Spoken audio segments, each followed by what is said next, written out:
नमस्कार, बहुत स्वागत है आप सभी का। मैं हूं आपके साथ कमरुद्दीन खान। दोपहर के 2 बज चुके हैं और समय है दोपहर की बड़ी बहस का। तो चलिए आपको लिए चलते हैं भोपाल अपने सहयोगी शिफाली के पास। Over to Shifali. शुक्रिया कमरुद्दीन। नमस्कार। कहा तो यही जाता है कि वादे भुलाए जाने के लिए होते हैं और वचन निभाए जाने के लिए। तो कांग्रेस 2018 का जांचा परखा वचन पत्र का फॉर्मूला अब 28 सीटों के उपचुनाव में भी इस्तेमाल करने जा रही है। 28 सीटों के लिए तैयार हुए हैं मिनी वचन पत्र। इनमें किसान, नौजवान, शिक्षा, स्वास्थ्य, बिजली, सड़क, पानी के अलावा हर सीट के स्थानीय मुद्दों को भी शामिल किया गया है। तो आज दोपहर की बड़ी बहस में चर्चा इसी पर कि जो वचन पत्र हैं, क्या कांग्रेस की खोई सत्ता उसे वापस दिला पाएंगे। चर्चा को आगे बढ़ाएं उसके पहले आप ये रिपोर्ट देखिए।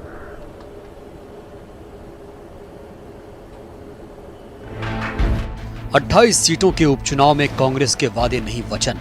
2018 का जांचा परखा फॉर्मूला फिर इस्तेमाल करने जा रही है।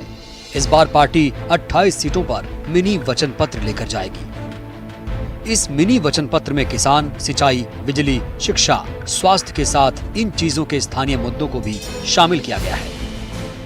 वचन पत्र के साथ कांग्रेस 15 महीने के विकास कार्यों का ब्यौरा भी पेश कर रही है। इस वचन पत्र में कांग्रेस ने घरेलू बिजली उपभोक्ताओं को 100 यूनिट बिजली बिल देने का ऐलान किया है। कर्मचारियों को बकाया डीए और वेतन वृद्धि जारी करने से अतिथि शिक्षकों को नियमित करने का भी ऐलान है।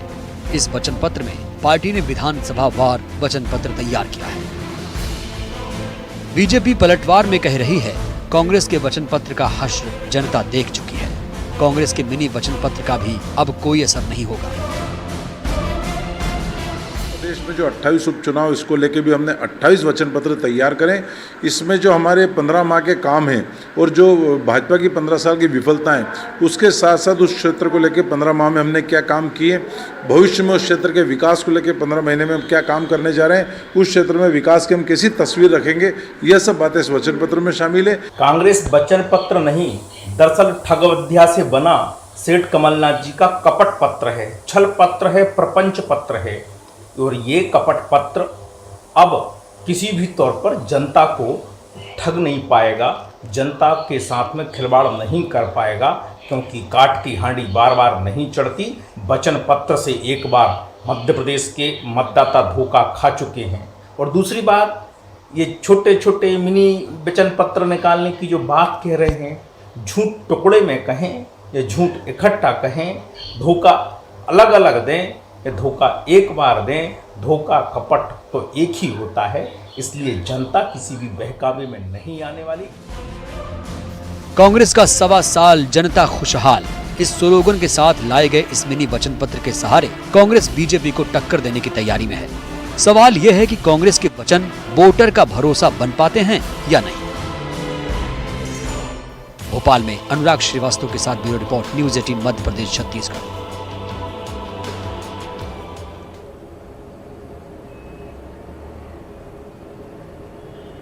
तो इस खास चर्चा में हमारे साथ जुड़े हैं दो बेहद खास मेहमान। मेरे साथ जुड़े हैं भारत सिंह कुशवाहा, जो नर्मदा घाटी विकास राज्य मंत्री हैं, और साथ में जुड़े हैं कांग्रेस प्रवक्ता नरेंद्र सलूजा, और साथ में है मेरे सहयोगी अनुराग श्रीवास्तव। सबसे पहले अनुराग, आपका ही रुख करेंगे और आप पहले दर्शकों को ये बताएं कि मिनी वचन पत्र में कौन कौन से वचन शामिल किए गए हैं, और एक झलक उसकी भी कि कैसे सीटों के हिसाब से, वहाँ के मुद्दों के हिसाब से और वहाँ के वोटर को एड्रेस करते हुए वहाँ की समस्याएं शामिल की गई हैं।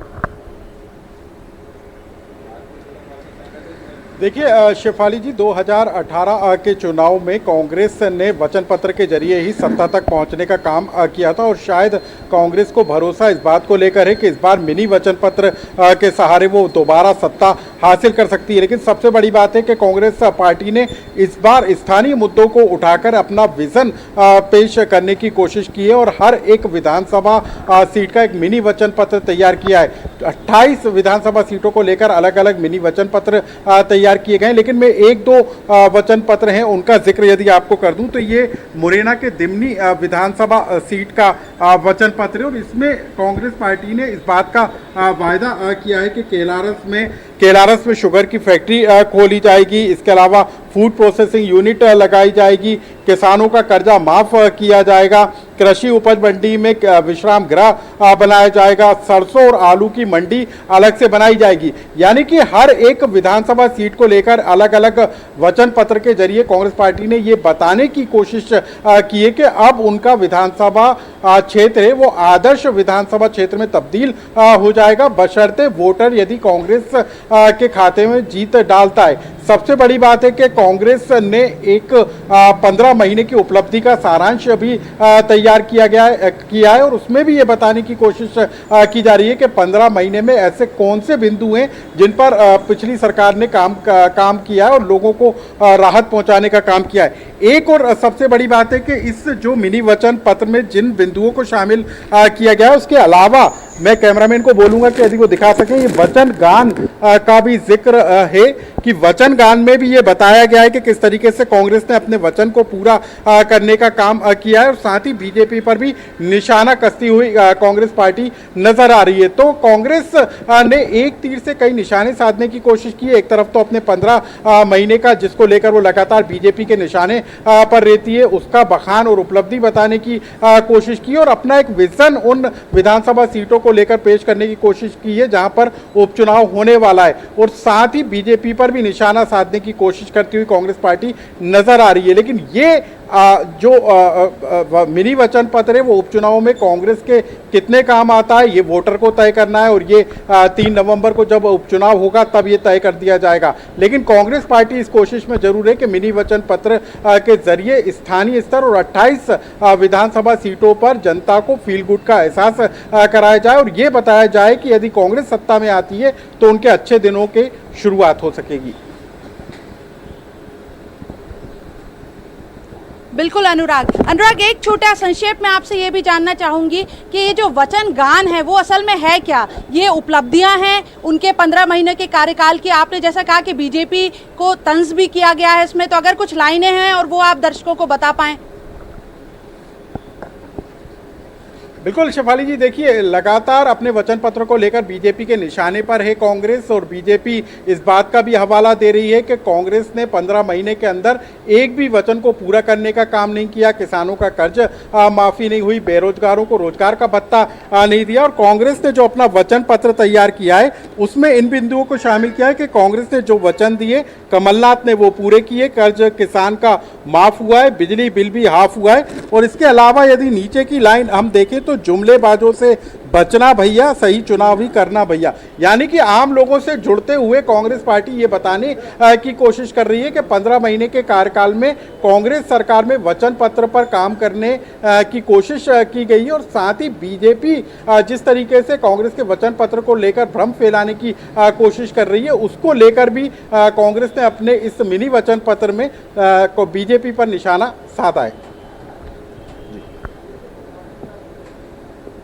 बिल्कुल अनुराग, जुमले खास तौर पर चल रहे हैं इस चुनाव में। मैं रुक करूंगी कांग्रेस प्रवक्ता नरेंद्र सलूजा जी का। नरेंद्र जी, जांचा परखा फॉर्मूला कांग्रेस का वचन पत्र अब मिनी वचन पत्र के फॉर्मेट में 28 सीटों के उपचुनाव में आया है, लेकिन जब ये मिनी वचन पत्र वोटर के हाथ में पहुंच रहा होगा उसी दौरान बीजेपी भी पहुंच रही है ये कहते हुए कि कर्ज माफ़ी नहीं हुई, कि मुख्यमंत्री कन्यादान योजना जो थी वो अधूरी रह गई, जो बेरोजगारों को भत्ता था वो नहीं हो पाया, वो सूची लेकर चल रही है साथ में। तो इस मिनी वचन पत्र का कितना असर रह पाएगा जब बीजेपी जिस तरह से टारगेट कर रही है?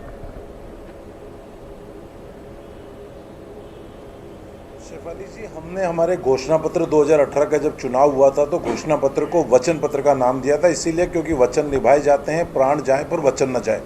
और देखा होगा कि हमने जितने हमारे उसके वचन पत्र के प्रमुख वादे थे, चाहे हमने किसानों की कर्ज माफ़ी की बात करें, चाहे बिजली बिल हाफ की बात करें, चाहे मिलावट के खिलाफ अभियान की बात करें, चाहे माफियाओं के खिलाफ अभियान की बात करें, सामाजिक सुरक्षा पेंशन की राशि डबल करने की बात करें, कन्या विवाह की राशि 28,000 से बढ़ाकर 51,000 करने की बात करें, तेंदुपत्ता संग्राहकों की जो दरें थी वो 2,000 से 2,500 रुपये प्रति बोरा करने की बात, तो हमने आदिवासियों से हित के लेकर कई योजनाएं हमारी पूरी करी। जहाँ तक भाजपा की बात है, भाजपा हमारे पीछे पीछे जरूर है। हमारे पास तो भाजपा का विधानसभा में लिखा हुआ जवाब है कि प्रदेश के अंदर 26,95,000 का 11,646 करोड़ का कर्ज माफ हुआ है, वो जवाब भी हमारे पास तैयार है। और ये कह रहे हैं कि हमने बेरोजगारों को भत्ता नहीं दिया। अरे हमारी सरकार ने 15 माह का कार्यकाल पूरा किया है, 5 साल का नहीं। यदि 5 साल होते और हमारे वादे अधूरे रहते तो जरूर हम पर सवाल उठा सकते हैं। 15 माह के अंदर हमने 150 से अधिक वचन पत्र के वादों को पूरा किए, और सवाल वो लोग उठा रहे हैं जिन्होंने अपने 15 वर्ष का घोषणा पत्र आज तक पूरा नहीं किया, जिनके मुख्यमंत्री के नाम 21,000 घोषणाएं झूठी अधूरी का रिकॉर्ड बनाए। अरे भाजपा ने 2008 के अंदर वादा किया था कि किसानों का 50,000 तक का कर्ज माफ करेंगे, क्या किया? क्या जो लोग खुद अपने घोषणा पत्र को पूरा नहीं कर पाए वो हमारे वचन पत्र पर सवाल उठाएंगे। हमने 15 माह के अंदर अपने 150 से अधिक वचनों को पूरा किया है। प्रदेश की जनता गवाह है। कर्ज माफी की बात करें तो हमारे पास प्रमाण है, अतिथि विद्वान की बात करें तो हमारे पास प्रमाण है। हम हर चीज़ का प्रमाण लेके चल रहे हैं। भाजपा के झूठ को भी बेनकाब करेंगे, और हमारे वचन पत्र के जो वादे हैं, हमने इस बार स्थानीय स्तर पर भी वचन पत्र के बिंदुओं को शामिल किया है। हर 28 विधानसभा क्षेत्र को लेकर हमने अलग अलग वचन पत्र को अंतिम रूप दे रहे हैं हम। इसके अंदर जो प्रदेश स्तर पे हमारे वादे हैं, जैसे किसान कर्ज माफी के हम 2 चरण पूरा कर चुके हैं। तीसरे चरण में 5,90,000 किसानों का जो कर्ज माफ होना है, जिसको हम 1 जून से प्रारंभ करें, उसको लेकर हमने वादा किया कि हमारी सरकार आएगी तो उस अधूरा जो बचा है कर्ज माफी का काम, उसको पूरा करेंगे। 100 रुपये में 100 यूनिट हम पहले भी बिजली देते थे, अभी फिर देंगे। पिछड़े वर्ग को 27% आरक्षण की बात है, हम उस वादे को पूरा करेंगे। और जितने भी हमारे स्थानीय मुद्दे और क्षेत्र की समस्याओं को लेकर उसको शामिल किया है। कोरोना को लेकर हमने मुद्दा शामिल किया है। कोरोना को हम राजनीतिक आपदा बनाएंगे, राजकीय। इसके अंदर जो परिवार जिनके मुखिया की मृत्यु हो गई उनको अनुग्रह राशि देंगे। जो फुटकर विक्रेता है उनको अल्पकालीन छोटा ऋण देंगे ताकि वापस उनकी आजीविका चल सके। तो हम वचन पत्र नाम दिया है, हम वचन करते हैं, निभाते हैं। हम भाजपा की तरह झूठे वादे, झूठी घोषणाएं नहीं करते। बिल्कुल नरेंद्र जी, मैं भारत जी का रुख करना चाहूँगी। भारत जी, आप सुन रहे थे नरेंद्र सलूजा जी को, और वो कह रहे हैं जिस तरह से कि 150 वचन पूरे हो चुके हैं और नए वचन लेकर कांग्रेस मैदान में उतर रही है। वोटर के निगाह से देखें तो साइकोलॉजिकल जो असर होता है वो वादे से ज़्यादा वचन का होता है। दूसरा, एक कांग्रेस ने जो नया दांव खेला वो ये कि वचन पत्र में उन्होंने एक एक सीट के हिसाब से पन्ना तैयार किया है। यानी दिमनी सीट है अगर, तो दिमनी सीट के जो मुद्दे हैं स्पेसिफिक उनको लिया है, जिससे वहाँ के वोटर को एड्रेस किया जा सके। तो ये एक बड़ा दांव खेला है कांग्रेस ने।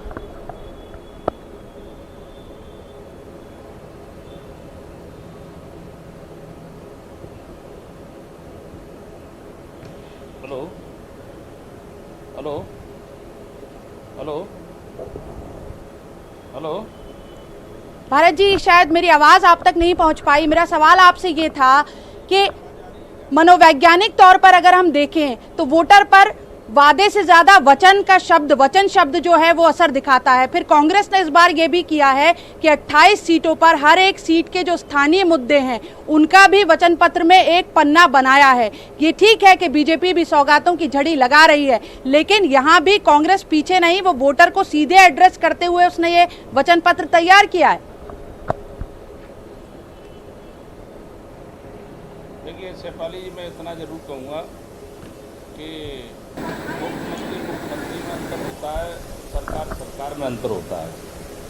हमारे मुख्यमंत्री किसान पुत्र को, किसानों की पीड़ा को ठीक तरह से समझ सकते हैं, और जिस प्रकार से कांग्रेस ने पिछली बार सरकार बनाने के लिए इस दोनों अंचलों में जितना झूठ बोल सकती थी कांग्रेस ने झूठ बोला, और वो अपने झूठ में कामयाब भी रहे।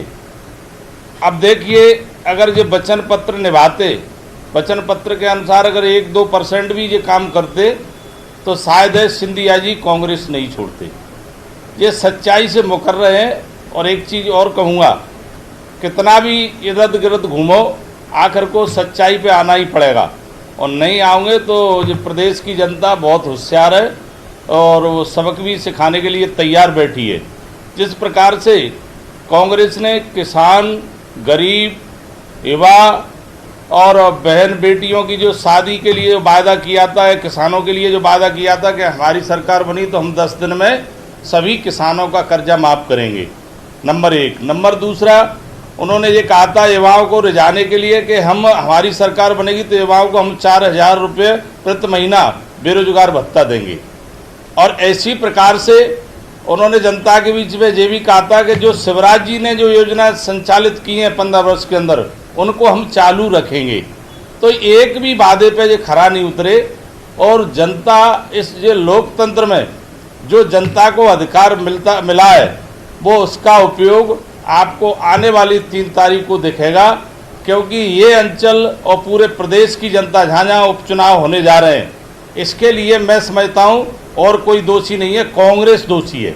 कांग्रेस इसलिए दोषी है कि कांग्रेस ने इतना बड़ा झूठ बोला, और झूठ बोलने के कारण वो कहते हैं कि नहीं पाप का घड़ा फूटता है। आपस में ही इनने, और कांग्रेस नेतृत्वहीन हो चुकी है, कांग्रेस के पास कोई नेतृत्व नहीं बचा है। मध्य प्रदेश के अंदर जो वचन पत्र पहले इनने तैयार किया था या अब चुनाव के लिए तैयार कर रहे हैं, तो वचन पत्र वो ही ठीक कर सकता है, वचन पत्र वो ही ठीक तैयार कर सकता है जो उस पीड़ा से निकला हो, उस दुख दर्द को उसने देखा हो। कमलनाथ जी कभी किसानों के खेत पे नहीं गए, बाढ़ पीड़ितों के बीच में नहीं गए, कहीं गरीब बच्चियों की शादियों में नहीं गए, तो कमलनाथ जी को क्या पता है क्या किसान का दर्द होता है, क्या पीड़ित लोगों के, गरीबों का क्या दर्द है। इसलिए ये पूरी तरह से जो कांग्रेस हर मुद्दे पे विफल रही है। और सच्चाई की बात तो ये है, ये सरकार जो कांग्रेस की जो बीच में 1.5 साल के लिए बनी थी वो पूरी तरह असफल रही। इसलिए ये सरकार को कांग्रेस के लोगों ने ही गिराया। सिंधिया जी जैसा एक बहुत बड़ा कदावर नेतृत्व जो इस अंचल में है, और कांग्रेस को जो कुछ मिला था उसमें सिंधिया जी का बहुत बड़ा योगदान था। और ये अंचल में बहुत खासी आदत है, ग्वालियर और चंबल में इसके किसी भी व्यक्ति के साथ, मतदाता के साथ और किसी भी प्रकार का जो धोखा करता है उसकी सजा दे अंचल की जनता अवश्य देती है। इसलिए कमलनाथ जी और कांग्रेस तैयार रहे। आने वाली 10 तारीख को ये पता पड़ जाएगा कि कौन कितने पानी में, कौन सच्चाई बोलता है, कौन काम करता है, कौन झूठे वादा करता है, ये सबके सामने आ जाएगा। जनता बहुत समझदार है। नरेंद्र जी, सबसे पहले तो जो भारत जी ने अभी कहा, धोखे की नई परिभाषा गढ़ दी है बीजेपी ने। आप कह रहे हैं कि जो बिकाऊ हैं जो वो टिकाऊ होंगे, क्या इस नारे के साथ आप जा रहे हैं? वो कह रहे हैं कि सिंधिया जी के साथ धोखा हुआ, और सिंधिया जी के साथ जो 22 विधायक एकमुश्त गए थे, जो सत्ता परिवर्तन के सूत्रधार बने, असल में धोखे की कहानी वहां से शुरू हुई, क्योंकि विकास के कार्य हो नहीं रहे थे। अब ये बातें अभी तक तो बयानों में थी, लेकिन अब जनता के बीच भी जाएंगी लगातार जब ये नेता मैदान में उतर रहे हैं।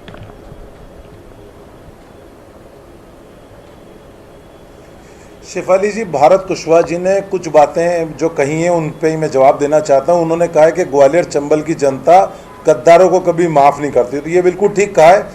पूरा प्रदेश जानता है कि किसने गद्दारी कर एक चुनी हुई जनादेश प्राप्त लोकप्रिय सरकार को गिराया। आपने देखा कमलनाथ सरकार एक अच्छे विजन के साथ काम कर रही थी, प्रदेश की तस्वीर बदलने जा रही थी, लेकिन सिंधिया जी और उनके समर्थक लोगों ने गद्दारी कर, भाजपा के साथ मिलकर धोखा कर, सौदेबाजी कर, डील कर कांग्रेस की सरकार को गिराया। तो प्रदेश पे उपचुनाव का भार वो गिरे कांग्रेस के कारण आया। बड़ा हास्यास्पद है, मंत्री हैं, बड़े जिम्मेदार हैं।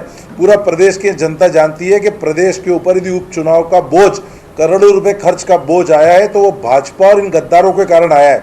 एक अच्छी चलती हुई जनादेश प्राप्त सरकार थी जिसको 5 साल पूरे करना था, उसको समय से पहले गिरा दिया गया है, इसलिए जनता पे उपचुनाव का बोझ आ रहा है। दूसरी बात, वो कह रहे हैं कि सिंधिया जी के साथ गद्दारी करी और सिंधिया जी किसान कर्ज माफ़ी को लेकर और बातें करते थे, तो मैं उन्हें बताना चाहता हूँ, सिंधिया जी ने जब कांग्रेस छोड़ी थी तो उन्होंने कहा था किसानों का कर्ज माफ़ नहीं हुआ, मैंने इसलिए कांग्रेस छोड़ी। तो भाजपा की सरकार ने भी विधानसभा के अंदर स्वीकारा कि कांग्रेस के 2 चरण 51 जिले में पूरे हुए, 26,95,000 का 11,646 करोड़ का कर्ज माफ हुआ है। तो सिंधिया जी को तो प्रदेश की जनता से माफ़ी मांगना चाहिए। कमलनाथ की कर्ज माफी सबकी सच्चाई सामने आ चुकी, और सिंधिया जी ने तो अपने हाथ से कर्ज माफी को लेकर समारोह के अंदर बड़े बड़े भाषण दिए थे, कर्ज माफी के प्रमाण पत्र बांटे थे। दूसरा, उन्होंने कहा था कि अतिथि विद्वानों को नियमितीकरण को लेकर मैं सड़क पर उतर जाऊँगा। तो आप देखें, हमारी सच्चाई सामने आ चुकी कि हमारे उच्च शिक्षा मंत्री जीतू पटवारी ने 15 मार्च को नोटशीट रखी थी कि हमारी सरकार अतिथि विद्वानों को नियमितीकरण करना चाहती है, और वहीं भाजपा सरकार का विधानसभा के अंदर जवाब सामने है कि हम नियमितीकरण नहीं कर रहे हैं अतिथि विद्वानों को, कोई प्रक्रिया में नहीं है। तो अब तो सिंधिया जी को सड़क पर आना चाहिए भाजपा सरकार के खिलाफ। 2, उनके झूठ की सच्चाई सामने आ गई है। तीसरा, भारत सिंह कुशवाहा कह रहे हैं कि कमलनाथ जी कभी अतिवृष्टि वाले क्षेत्रों में गए हों या कई किसान की फसल देखने गए हों तो उन्हें दर्द पता है। अरे कमलनाथ जी ने पहले भी कहा है, कल कमलनाथ जी के स्वासरा मंदसौर के सीतामऊ में सभा थी, उन्होंने वहाँ जनता से कहा, जब मंदसौर क्षेत्र में अतिवृष्टि आई थी तो कमलनाथ जी देखने गए थे, उन्होंने देखा था किसानों की आंख में आंसू थे, निराशा का भाव था। उन्होंने तत्काल भोपाल जाते अधिकारियों को कहा कि इसकी फाइल लाओ। उन्होंने कहा सर अभी सर्वे कराना है, तो कमलनाथ जी ने कहा, कमलनाथ जी सर्वे के भरोसे रहने वाले मुख्यमंत्री नहीं है, मेरे को किसानों का पेट भरना है, फाइलों का पेट आप बाद में भर लेना, और तत्काल सहायता राशि दी। अरे शिवराज सरकार में आज सोयाबीन की फसल खराब हो चुकी, अतिवर्षा से फसलें खराब हो चुकी। शिवराज सरकार ने तो कई, खुद मुख्यमंत्री ने बाढ़ पर्यटन किए, कई दौरे करे और बड़े बड़े लच्छेदार भाषण दिए पीड़ितों के बीच में। क्या किसानों को अभी तक खराब फसल का मुआवजा मिला है क्या? अभी तक सर्वे चालू हुआ है क्या? तो कमलनाथ जी इस तरह की राजनीति नहीं करते। कमलनाथ जी ने तो मुआवजा दिया है, कोई बाढ़ पर्यटन नहीं किया, उन्होंने फोटो नहीं खिंचाए खेत में जाके। शिवराज जी का तो उदाहरण है, जिस किसान के खेत में जाके उन्होंने खराब फसल को लेकर फोटो खिंचाया था, उस किसान को आज तक मुआवजा नहीं मिला। तो शिवराज जी तो फोटो की बिल्कुल राजनीति नरेंद्र करते जी, हैं, किसान सबसे बड़ा मुद्दा है इस चुनाव में, हम उस पर भी आएंगे। फिलहाल भारत जी का रुख करना चाहूंगी। भारत जी, आप ग्वालियर चंबल के क्षेत्र से ही आते हैं, बड़ा एपिसेंटर है इस 28 सीटों के उपचुनाव में ग्वालियर चंबल। सौगातों की सबसे ज्यादा झड़ी अगर शिवराज सरकार में कहीं लगी तो वो ग्वालियर चंबल का ही इलाका है। जो नेता आयातित कांग्रेस से बीजेपी में आए हैं वो कमल के बैनर पर या बीजेपी के बैनर पर जनता के बीच जाएंगे, स्वीकारे जाएंगे कि नहीं, ये आगे की बात है। लेकिन फिलहाल सोशल मीडिया पर कई ऐसे वीडियोस भी आ रहे हैं जिसमें आपका ज़मीनी कार्यकर्ता जो है वो तैयार नहीं लग रहा। वो कह रहा है कि जो मंच है वो तो पहले से ही सिंधिया समर्थकों से सज गया है, अब पार्टी का जो ज़मीनी कार्यकर्ता है उसके लिए तो जगह ही नहीं बची। देखिए शेफाली जी, मैं एक बात और कहना चाहूँगा आपके माध्यम से कि जिन विधायकों ने इस्तीफा देकर और जो भारतीय जनता पार्टी में आए, माननीय सिंधिया जी के नेतृत्व में उन्होंने भारतीय जनता पार्टी को ज्वाइन किया, मैं उनको अपने दिल से बधाई भी दूंगा, उनको अभिनंदन भी करूंगा उनका। और आने वाले चुनाव में जनता भी उनका अभिनंदन करेगी। क्यों करेगी? इसलिए करेगी जनता अभिनंदन कि उन्होंने ये सिद्ध कर दिया है कि हमारा कार्यकर्ता करेंगे क्या, क्योंकि रीढ़ तो बीजेपी की रीढ़ तो कार्यकर्ता है, वही चुनाव जिताता है। कार्यकर्ता स्वागत करेंगे क्या? अरे बिल्कुल। देखिए एक चीज और कहना चाहूंगा, आप निश्चिंत रहिए, ये विचार परिवार है। भारतीय जनता पार्टी कोई फुटकर और खैरत के जो विक्रेता जैसी वैसे नहीं है टुकड़ों में। भारतीय जनता पार्टी एक संगठन है, कांग्रेस जैसा संगठन नहीं है जिसको एक व्यक्ति विशेष चलाता है, यहाँ विचार चलता है। मैं आपको एक बात और कहना चाहूँगा कि जनता अभिनंदन इसलिए करेगी कि लोकतंत्र में जो जनता को अधिकार मिलता है अपने मतदान के हिसाब से अपने प्रतिनिधि का चयन करने के लिए, और प्रतिनिधि का धर्म बनता है कि जनता के लिए मूलभूत सुविधाएं उपलब्ध कराए और जनता के दुख और दर्द में सम्मिलित रहे, जनता की तरक्की और प्रगति और क्षेत्र के विकास के लिए सोचे। जो भी जो विधायकों ने इस्तीफे दिए वैसे नहीं दिए। देखिए मैं एक बात और कहना चाहूँगा, मैं उनको हृदय से इसलिए उनको धन्यवाद देता हूँ कि ऐसे निर्णय के लिए बहुत बड़ा मन होना चाहिए, और ये एक दिन में निर्णय नहीं लिया उन्होंने। मुन्ना लाल जी का उदाहरण दे रहा हूँ। मुन्ना लाल जी विकास को लेके विधानसभा के अंदर उन्होंने धरना दिया। सरकार के खिलाफ धरना देने का मतलब आप समझ रहे होंगे। कमलनाथ जी के पास चुने हुए जनप्रतिनिधियों से मिलने का समय नहीं था, चाहे विधायक हों चाहे मंत्री हों, तो उस प्रतिनिधि का अपमान नहीं कर रहे थे कमलनाथ जी। वहाँ से जो जनता ने, लाखों जनता ने चुना है, उनका अपमान किया है कौन? कमलनाथ जी ने। अगर कमलनाथ जी वास्तव में जो चुने हुए जनप्रतिनिधियों के अनुसार विकास में उनका सहयोग करते तो शायद वो उस दल से वो कभी इस्तीफा नहीं देते। उन्होंने इस्तीफा दिया है तो क्षेत्र की जनता के लिए दिया है, इसलिए जनता बहुत समझदार है और जनता उनको हृदय से, मैं आज कह रहा हूँ, फिर आशीर्वाद देगी। इसलिए आशीर्वाद देगी कि उनने सच्चे जनप्रतिनिधि का जो प्रमाण पेश किया है वास्तव में वो अभिनंदन लायक है। और अगर उन्हें अपना स्वार्थ पूरा करना होता तो वो तो कमलनाथ जी की जय जय बोलते रहते। जिस प्रकार से कमलनाथ जी ने सरकार चलाई है, कमलनाथ जी को पूछो कि क्या रहता था, क्या कैसे सरकार चलाई, तो इसलिए वो उसमें सहभागी नहीं बने। सिंधिया जी के साथ जो विधायक थे उनके मन में ललक थी, सिंधिया जी के मन में ललक थी कि मेरे अंचल का, जो अंचल में मैंने जनता से जो वायदा किया है उस वायदा के अनुसार मेरे अंचल का विकास होना चाहिए।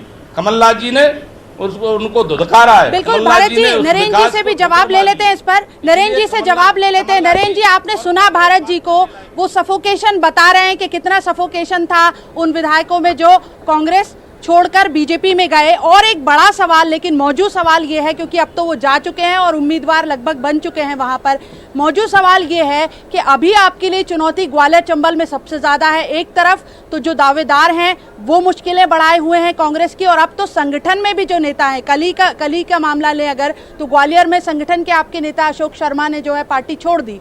तो ऐसे में कैसे संभाला जाएगा? दावेदार मुश्किलें बढ़ा रहे हैं, प्रदर्शन कर रहे हैं, दूसरी तरफ संगठन को जिस वक्त चुनाव में जुटना चाहिए उस वक्त भी टूट फूट चल रही है। शेफाली जी, आपने कुछ दिनों पूर्व भाजपा का एक बयान सुना होगा कि कांग्रेस के पास उम्मीदवारों का टोटा है, कांग्रेस को उम्मीदवार नहीं मिल रहे हैं। आपने देखा होगा कि हमने अभी तक 2 सूची जारी करी, एक 15 प्रत्याशियों की, दूसरी 9 प्रत्याशियों की। हर विधानसभा में हमारे वहाँ दावेदारों की लाइन लगी हुई है, 20 से 25 दावेदार हैं। और ये जो क्षणिक नाराजगी सामने आ रही है उसका कारण भी यही कि एक उम्मीदवार को टिकट मिला, बड़ी संख्या में कार्यकर्ता उत्साहित थे, टिकट की मांग कर रहे थे, तो जिसको टिकट नहीं मिला तो एक क्षणिक नाराजगी बहुत क्षणिक है। भाजपा को अपनी चिंता करना चाहिए। और जहाँ तक भारत सिंह कुशवाहा कह रहे हैं कि हमारे कार्यकर्ताओं ने इन गद्दारों को अपना लिया, तो मैं इनसे पूछना चाहता हूं कि शायद इनने भौर सिंह शेखावत का बयान नहीं सुना होगा, इनने दीपक जोशी का बयान नहीं सुना होगा, इन्होंने मुद्रित छेजवार का बयान नहीं सुना होगा, इन्होंने तेज सिंह सेंगो का बयान नहीं सुना होगा। पहले एक बार सुन ले इन गद्दारों को कितना भाजपा ने अपनाया। जयभान सिंह पवैया के ट्वीट देख लें, कितना इन गद्दारों को भाजपा ने अपनाया, इन्हें पता चल जाएगा। और अभी चुनाव आने दीजिए, इन गद्दारों को ये भाजपा के लोग ही ठिकाने लगाएंगे। जनता तो ठिकाने लगाने के लिए कमर कस के बैठी है, ये भाजपा के लोग ही ने घर भेजेंगे, क्योंकि वर्षों से उनके खून पसीने से उन्होंने पार्टी को सींचा है, अपनी मेहनत से पार्टी को इस मुकाम तक पहुंचा है। और आज उनका हक कोई गद्दार खा ले तो वो बर्दाश्त नहीं करेंगे। अपने हक के ऊपर वो बैठे हुए हैं, अपने हक के लिए नरेंद्र और अपने हक की समय हमें इजाजत नहीं दे रहा कि इस चर्चा को और आगे बढ़ा पाएं। आप दोनों मेहमानों का बहुत बहुत शुक्रिया इस चर्चा में शामिल होने के लिए। लेकिन अब वोटर को ही तय करना है। फिलहाल वो सियासी तमाशे देख रहा है और वही तय करेगा कि कौन सा वचन पूरा होता है या उस पर असर कर पाता है, किस वादे पर वोटर जो है भरमाता है, और ये जो जुमले चल रहे हैं कौन सही है कौन गलत, ये भी वोटर को ही तय करना है। और 10 नवंबर को ये तस्वीर साफ हो जाएगी। तो इस चर्चा में इतना ही। आप देखते रहिए न्यूज़ 18 मध्य प्रदेश छत्तीसगढ़।